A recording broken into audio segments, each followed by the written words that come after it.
Saya jujur aja miris saja, kok banyak sekali pekerja-pekerja asing datang. Kalau dia investor membawa duit, ya monggo saja silakan. Dari antah berantah kita nggak peduli, asal membawa duit. Oh saya harus membawa tenaga ahli, oh silakan. Tenaga ahli itu 2 atau 3 kan, bukan ribuan kayak begitu. Jadi kita harus waspada sekali lagi ya. Karena ini kalau kita diam-diam, saya jamin orang itu nggak akan pernah pulang ke negaranya. Nggak akan pernah. Kalau saya jadi presiden Tiongkok, ngurus 1,4 miliar orang itu mau bagaimana? Ngasih makannya, ngasih papannya, ngasih sandangnya, belum sekolahnya, belum rumah sakitnya.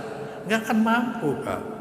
Maka yang paling mudah adalah ekspor orang. Alhamdulillah saya sudah 50 negara lebih pernah saya kunjungi. Nggak pernah ada negara yang bebas dari etnis Tionghoa itu, nggak akan ada. Semua ada. Yang paling dekat Singapura aja. Perdana Menteri dulu pertama orang Padang, orang Melayu. Sekarang nggak ada lagi orang Melayu. Lihatlah Malaysia sudah hampir, udah beberapa departemen-departemen dipimpin etnis ini. Kok kita nggak sadar-sadar gitu loh kita itu. Bukan apa, saya orang intelijen, Bapak Ibu sekalian. Saya bisa membaca. Pegawai-pegawai itu yang di Kalimantan, yang di Sulawesi, yang sampai Papua, nggak akan pernah kembali dia ke sana. Pasti di sini. Di Tiongkok punya anak 2 Pak, yang anak kedua ini kayak yatim piatu diperlakukannya oleh pemerintah. Lalu saya tertarik membaca tema kita pererat persatuan dan kesatuan umat. Ini sungguh sangat relevan dengan kondisi sekarang. Saya terus mengamati ya, karena saya memang politisi. Ya, baik secara langsung di televisi, lewat media sosial gitu ya. Kita Muslim ini seperti dicerai-beraikan. Seperti ada rancangan seperti itu. Ya. Jadi para Bapak Ibu sekalian, kita harus sadar, kita itu mayoritas di sini. Muslim mayoritas di Indonesia ini. Dan inilah Muslim di dunia yang paling toleran adalah Muslim Indonesia. Kita menghormati agama lain. Selama 10 tahun saya memimpin DKI, mana pernah ada pertengkaran antara agama atau etnis walaupun itu. Saya jaga betul itu. Dan itu tidak ada negara yang majemuk seperti kita, tidak ada. Di Timur Tengah 2 agama aja nggak bisa akur, kita 6 agama. Dan kita toleran terhadap 5 agama yang lain. Gitu. Karena kita sadar bahwa agama kita adalah agama yang rahmatan lil alamin. Itu selalu kita pegang. Tapi Bapak Ibu sekalian, kalau rajin membaca medsos itu, kita seperti dicerai-beraikan. Jangan terjadi, kita harus sadar. Kita harus rangkulan bersama-sama. Kita Muslim terbesar di dunia, harus menjadi suri toladan Muslim di dunia. Gitu. Ya. Kalau kita terus berkelahi tidak akan pernah habisnya. Biarlah Allah yang tahu kan. Kalau kita ajak baik-baik ikut, alhamdulillah. Dan saya kemarin itu kedatangan, bukan kemarin, bulan lalu, kedatangan Habib dari Kalimantan Selatan. Saya tidak kenal gitu. Ya dia kenal saya mungkin dari medsos atau dari apa gitu. Apa yang dia katakan adalah, saya diminta menjadi dewan penasihat di pesantren dia gitu. Pesantren kok aneh banget tuh, pesantren Kalimantan aja kok minta bayos di Jakarta gitu. Ternyata pesantren ini adalah pesantren mu'alaf gitu. Jadi santrinya itu orang-orang Dayak, orang-orang Cina-Cina dia, Tionghoa itu yang masuk ke Muslim. Jadi saya amat tertarik gitu. Cuman saya memang belum ke sana, saya masih menunda karena masih ada kesibukan lain. Dan sekali lagi Bapak Ibu sekalian, mari kita jaga terus persatuan kesatuan itu. Ya karena kita ini mayoritas ya. Jangan sampai suatu saat kita itu tersisih. Ya. Saya jujur aja miris saja, kok banyak sekali pekerja-pekerja asing datang. Kalau dia investor membawa duit, ya monggo saja silakan. Dari antah berantah kita nggak peduli, asal membawa duit. Oh saya harus membawa tenaga ahli, oh silakan. Tenaga ahli itu 2 atau 3 kan, bukan ribuan kayak begitu. Jadi kita harus waspada sekali lagi ya. Karena ini kalau kita diam-diam, saya jamin orang itu nggak akan pernah pulang ke negaranya, nggak akan pernah. Kalau saya jadi presiden Tiongkok, ngurus 1,4 miliar orang itu mau bagaimana? Ngasih makannya, ngasih papannya, ngasih sandangnya, belum sekolahnya, belum rumah sakitnya, nggak akan mampu Pak. Maka yang paling mudah adalah ekspor orang.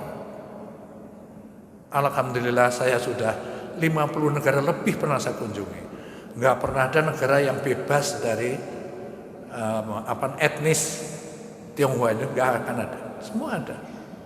Yang paling dekat Singapura aja. Perdana Menteri dulu pertama orang Padang, orang Melayu. Sekarang nggak ada lagi orang Melayu. Lihatlah Malaysia sudah hampir, udah beberapa departemen-departemen dipimpin etnis ini. Kok kita nggak sadar-sadar gitu loh kita itu. Bukan apa, saya orang intelijen, Bapak Ibu sekalian. Saya bisa membaca. Pegawai-pegawai itu yang di Kalimantan, yang di Sulawesi, yang sampai Papua, nggak akan pernah kembali dia ke sana. Pasti di sini. Di Tiongkok punya anak 2 Pak, yang anak kedua ini kayak yatim piatu diperlakukannya oleh pemerintah. Nah di sini dia bikin anak sebanyak-banyaknya. Departemen. Apa karena ada yang KB? Dia nggak ada. Apalagi nanti berkolaborasi dengan memang pengusaha-pengusaha yang kayak di sini. Artinya jangan sampai ini terus kita nggak sadar-sadar, akhirnya mereka yang mayoritas bukan kita suatu saat nanti. Itu yang saya inginkan. Saya sudah tua ya, tapi saya tidak bisa mengerti dan saya diam saja tutup mata. Tidak bisa saya seperti itu. Itu akan dosa bagi saya. Ya, saya terus bahkan saya ingin wakafkan sisa umur saya itu ngabdi negeri ini. Saya ingin negeri ini jadi negeri yang mabrur-mayatun. Jangan sampai negara yang dikasih resources, sumber daya alam yang terkaya, yang terbanyak di dunia, kita terus saja kayak begini. Ya. Dan akibat pandemi, akibat utang kita yang jumbo, ya, itu siap-siap saja 2024 itu mungkin situasinya akan seperti tahun 98.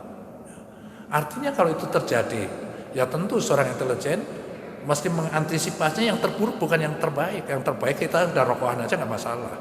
Yang terburuk kita kalau terjadi udah kita pikir sekarang. Kita Muslim tidak boleh diam. Kita harus menjadi penjuru. Kita ada paling depan untuk mengamankan NKRI ini sesuai dengan cita-cita para leluhur kita dulu. Ya. Saya sekali lagi senang sekali bisa berada di sini. Ya, saya mohon maaf sekali lagi kalau bicara terlalu banyak. Tetapi memang kesempatan bicara ini dari tahun 2007 itu sudah 15 tahun baru sekarang ini ada kesempatan, jadi tak lama-lama ini. Saya mohon maaf. Saya mohon maaf ya. Semoga ini semua bermanfaat ya. Tidak ada kata lain kuncinya seperti tema ini. Ya, bersatu kita, satu. Jangan sampai kita dicerai-beraikan oleh orang-orang tertentu yang sudah tahu niatnya. Sudah tahu niatnya. Ya, itu tidak akan bisa mengalahkan kita saat kita seperti itu. Sudah banyak sekali peristiwa-peristiwa zaman Rasulullah dulu. Bagaimana kita dikerjain orang, tapi kita tetap jadi pemenangnya karena kita bersatu. Terima kasih. Billahi taufik wal hidayah. Wassalamualaikum warahmatullahi wabarakatuh. Wajar saja Bang Jos mengatakan hal demikian, bahwa dia miris dengan keadaan yang seperti ini. Karena beliau adalah orang intel, sehingga sense of intelligence-nya masih berjalan dengan baik dan benar. Maka timbul pertanyaan, jika misal, sekali lagi misal, memang suatu saat benar terjadi bahwa Indonesia dikuasai oleh mereka, siapakah yang patut disalahkan? Presidenkah? Jelas tidak mungkin. Presiden sudah tidak menjabat lagi. Kita menyalahkan Dirjen Imigrasi? Juga jelas tidak mungkin. Karena dia juga sudah tidak menjabat lagi. Kita menyalahkan yang memberikan terkait dengan proyek masing-masing yang ada? Apakah kita menyalahkan pimpinan TNI yang menjabat selama ini? Kenapa melihat hal ini kok diam saja? Di mana sense of intelligence-nya kok tidak jalan sebagaimana Bang Yos? Jelas juga tidak mungkin karena mereka sudah tidak menjabat lagi. Lantas kita menyalahkan siapa? Mereka semuanya sudah tidak menjabat lagi. Marilah kita merenungkan hal yang serius ini. Oleh karena itu, sebagaimana yang disampaikan oleh Bang Yos, kuncinya hanya satu. Marilah kita bersatu, jangan sampai kita dicerai-beraikan oleh orang-orang tertentu yang sudah tahu niatnya.